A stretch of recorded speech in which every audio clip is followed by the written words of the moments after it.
So then the question came to me, do I believe in God? And I don't like that question. And people have complained at me a lot, and I'm sure they have their reasons because they don't like my answers, you know, and I have two answers.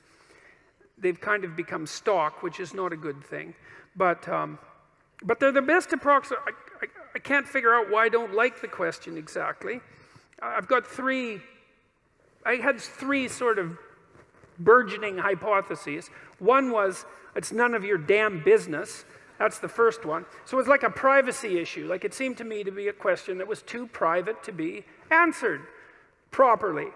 And so, and you know, you could consider that a cop-out, and maybe it is. And then another one was, well, what do you mean by believe? Like, do you mean the words? Do you mean to say the words, I believe in God? Does that indicate that you believe in God? Like, I don't know what you mean by believe exactly, because, and that's got me in trouble too, because, you know, people think that attempting to clarify the meaning of words is an attempt to escape from the question when it's actually an attempt to specify the question. I mean, is what you believe what you say or what you act out? Now, you know, I would say to some degree it's both, but if push comes to shove, as far as I'm concerned, what you believe is what you act out, not what you say. And then, you know, and if you're an integrated person, then what you act out and what you say are the same thing, and then you're a person whose word can be trusted, right? Because what you say and what you do are isomorphic. They're the same thing. But belief is instantiated in action. So I have also suggested that I act as if I believe in God, or to the best of my ability. And people aren't very happy with that either. And then the third is that I'm afraid that he might exist, which I think is the most comical of the three answers and perhaps the most accurate one. But then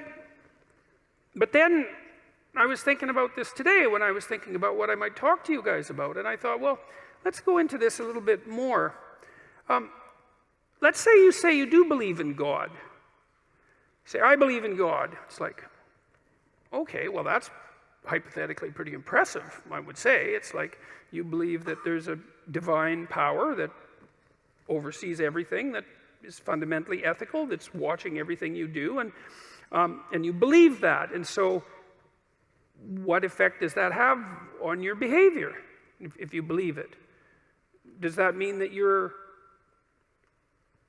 well, are you all in on your beliefs? Are you sacrificing everything to this transcendent entity that you proclaim belief in? Have you cleansed yourself of all your sin, let's say? Are you making all the sacrifices that you need to make?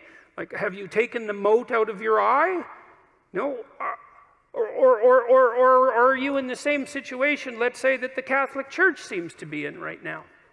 Just out of curiosity, it's a good time to bring that up, since the Pope seems to be concerned with what's been happening with the Catholic Church, given the endless pedophilic scandals, let's say, which seem rather serious in my estimation, and might have been something that was cleaned up perhaps 100 or 1,000 years ago.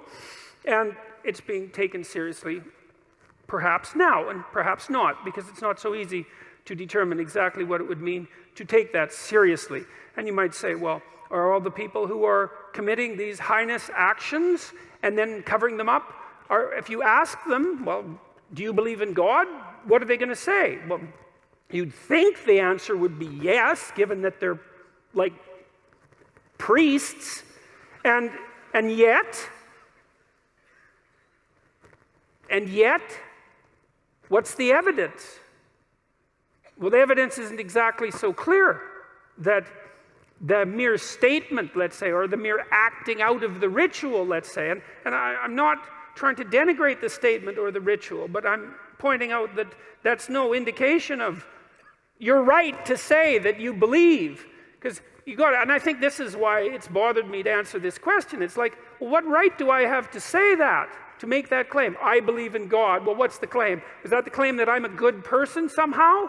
Because you'd think that if you believed in God, actually, like seriously, that you'd be a good person, like right now, because, well, Well, for obvious reasons, I would think. And so if that hasn't happened in some sort of miraculous sense, so that you're the best person you could possibly imagine being on an ongoing basis, and terrified of deviating from that path in a serious manner, then I don't see why you have the right to say that you believe in God. You know, one of the things Nietzsche said about Christianity, he was a great critic of Christianity, although also a great friend in a very peculiar way, in that sometimes your best friend is the one who points out your weakest properties, let's say. He said, as far as he was concerned, there was only one Christian, and he died on the cross. And that's a, you know, perhaps an extreme statement, but one worth giving some consideration to. It's like, well, then you look at what are you called upon? Let's say if you're going to proclaim yourself as a believer, you know. And I thought about this a lot as I've gone through the Old Testament. I did a bunch of lectures last year, and so what are you called upon? Well, you're called upon initially to act out the spark of divinity that's within you by confronting potential with the logos that's within you, which means to take the opportunities that are in front of you, the potential future, and to transform it into the present in the best possible way, using truth and courage and careful articulation as your guide. So that's the first thing you're called on to do. That's a major deal there. That's a tough one. And then the second is to make the proper sacrifices. That's the Cain and Abel story. It's like you want something, you genuinely want it, you want to set the world straight, then you let go of what's necessary and you pursue. You let go of what isn't necessary, no matter what it is, no matter what it is. And then you pursue what's necessary. And then maybe you sacrifice your children to God. That was the story.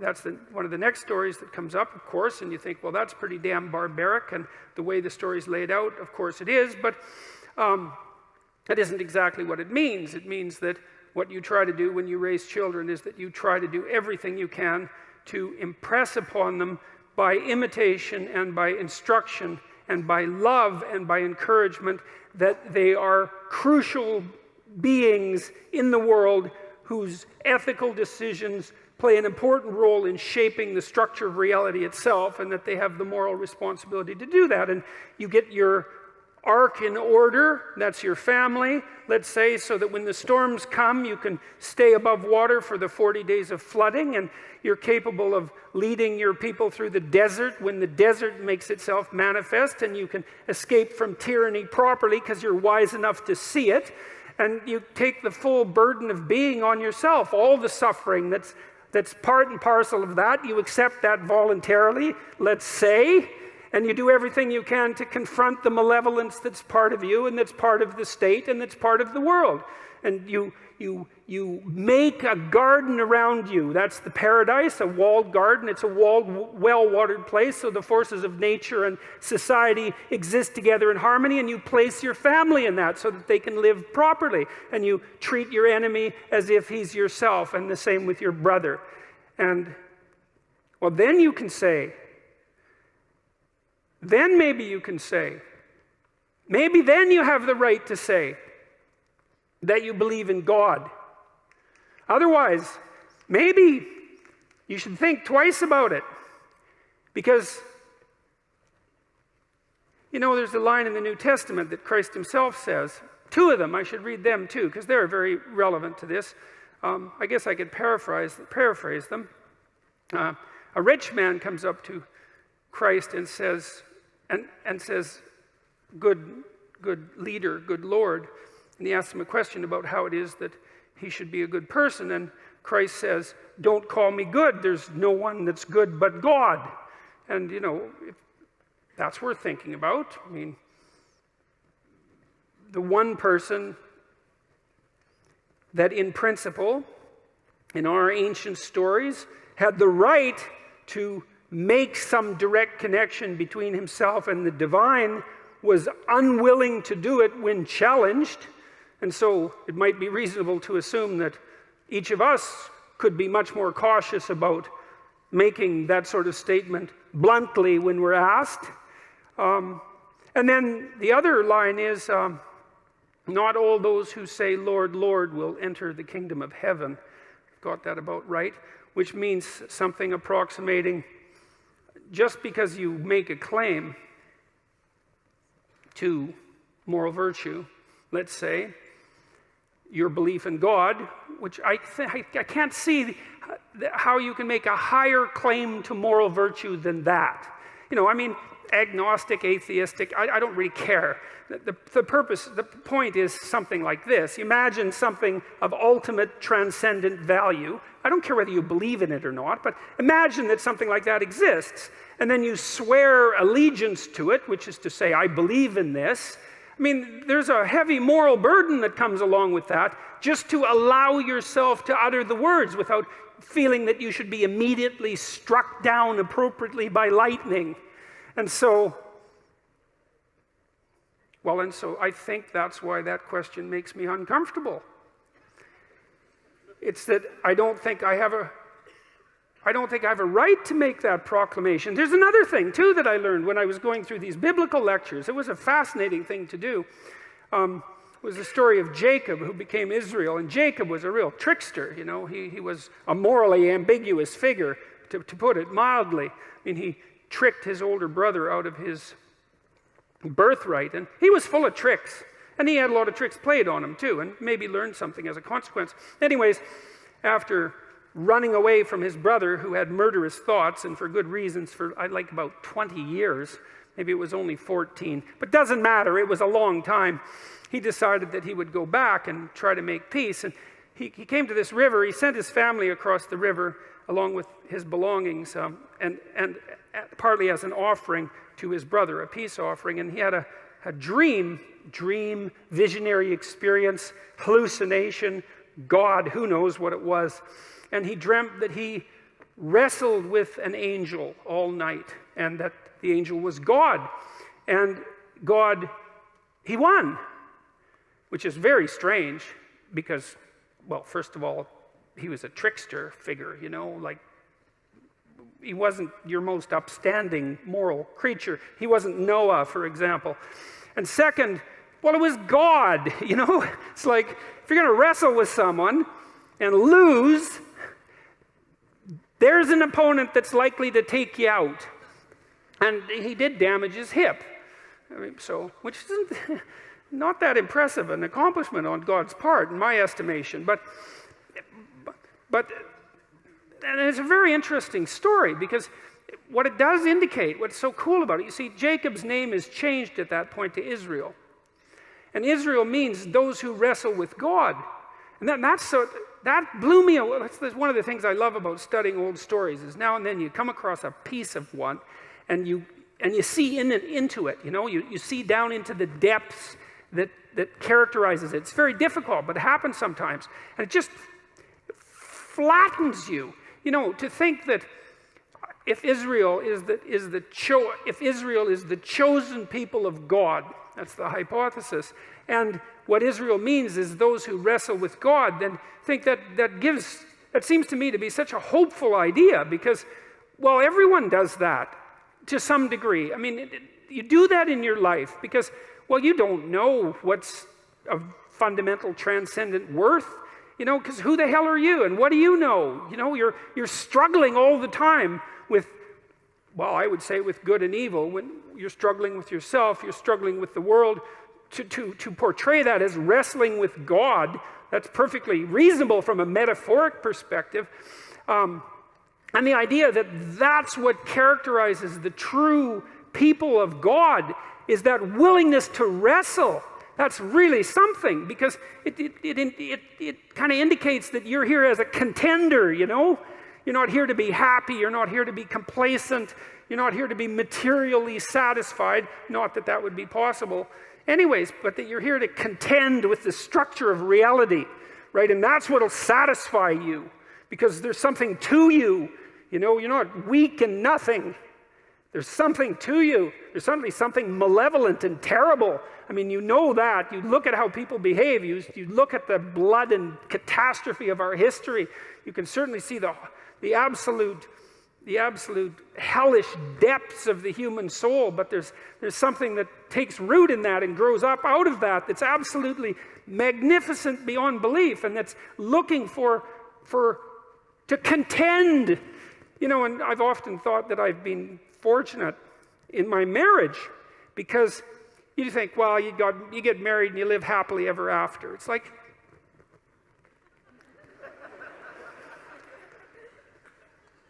that's not it, is it? You don't want that even. You know what do you want? You want your partner to do just all she's going to do is sprinkle rose petals in front of you, right? And pat you on the back of the head and tell you how wonderful you are constantly, day after day. Man, you'd be so sick of that after maybe it'd take a month. But let's say 2 weeks. You'd be, because you know, she should be more on the side of who you could be than on the side of who you are. And if she's deluded enough or terrified enough to worship you in your current form, then, well, that doesn't say much for her.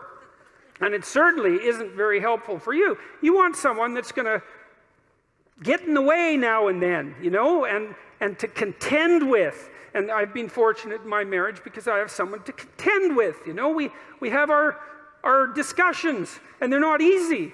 Well, partly because we have hard problems to solve, because life is full of hard problems. I want someone who will stand up, you know, and have her say, even if it's not what I would say. And maybe I'm even willing at times, because she's quite intuitive and a good dreamer, and I'm more facile verbally. And so we have to be careful in our relationship, because if I'm in a particularly ornery mood and she has something to say, I can usually slice up her arguments verbally, you know.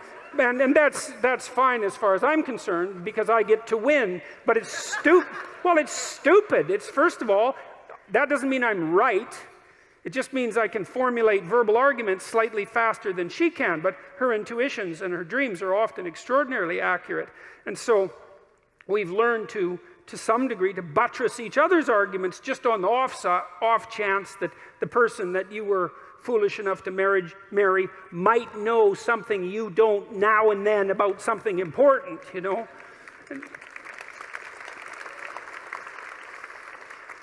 And so what do you want? Well, you want someone to contend with. And then it's an adventure, you know, and then you have someone that you love and that you respect. And that's not a bad combination for longevity of relationship. And then maybe if you have someone that you love and respect and that you can communicate with, then your children also love and respect her or him. And then that's pretty good for them, because they've got some parents that they could love and respect. That's a good combination. You know, it solidifies their life. And so you want to contend with them. And you want a job that's challenging, I would say, that pushes you beyond what you already are. And God only knows how hard you need to be pushed in order to go beyond where you are. But, you know, to some degree, if you have a choice, you know, it's not that uncommon that what we'll do is choose to be pushed to the limit, especially when we're at our best. We think, well, where's the limit? It's here. Maybe I can manage that. I'm going to push myself right to the damn limit. And then I'm going to push myself a little bit over just to see if it's possible. And if that happens, then, you know, you emerge with a sense of triumph. I'm now more than I was, right? And maybe that's what you're here to be, is to be more than you were, right? To push those limits. And to do that, you contend with the world. You wrestle with God. You don't casually say, I believe, because who knows? No one knows, right? We're separated from the infinite by death and ignorance. We don't know. We contend, we wrestle, you know, and in that maybe we find our destiny. At least we find our purpose. We find something that justifies us to some degree. You know, if I'm awake at night wondering, and I think, God, you know, like I pushed myself as far as I could in this effort, whatever the effort that I'm considering happens to be. I pushed myself. I don't have a weight on my conscience because I let something go or I failed to accomplish something. I mean, I do often have those sorts of weights. I'm talking about the rare times when I don't. It's like, well, there's something that's where there's some atonement and some peace as far as I'm concerned, where that contending and that wrestling has been successful. And I would say that insofar as you're deeply involved in that, like completely involved in that, thoroughly involved in that, then you have the right to say that you believe in God. And since I'm not like that 100% of the time, or even approximating the percent of the time that I would like to be like that, despite my best efforts, then when people ask me, I'm not going to say something virtuous like I'm a believer, because there's plenty wrong with me that needs to be fixed before I would dare utter words like that. Thank you.